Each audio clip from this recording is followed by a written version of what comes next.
కొన్ని రోజుల్లో కురు రాజ్యం చీకటిలాగా అస్తమిస్తుంది.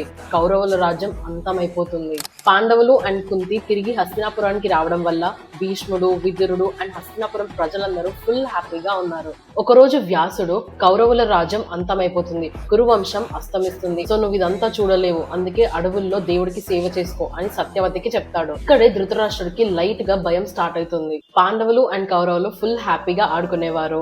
భీముడు అందరికంటే చాలా పవర్ఫుల్. పరిగెత్తడం, ఫైట్ చేయడం అండ్ తినడంలో కూడా భీముని ఎవరు బీట్ చేసే వాళ్ళు కాదు. ధృతరాష్ట్రుడు పాండవులు అండ్ కౌరవుల మీద చూపించే డిఫరెన్స్ ని చూసి దుర్యోధనుడు కూడా ఇన్ఫ్లుయెన్స్ అయిపోయి పాండవులని సపరేట్ గా చూడడం స్టార్ట్ చేస్తాడు. భీముడు చైల్డ్హుడ్ లో చాలా అల్లరి చేసేవాడు. కౌరవులు ఫ్రూట్స్ తెంపుకుందామని చెట్టెక్కితే భీముడు ఫ్రూట్స్ తో పాటు కౌరవులను కూడా కింద పడేసేవాడు. అయితే భీముడి బలాన్ని చూసి దుర్యోధనుడు తట్టుకోలేడు. తను తినే ఫుడ్ లో పాయిజన్ ని కలుపుతాడు. మరి ఆ పాయిజన్ తీసుకున్న తర్వాతకి భీముడికి ఏం జరుగుతుంది అని తెలుసుకోవాలనుకుంటే నెక్స్ట్ పార్ట్ లో చూడండి.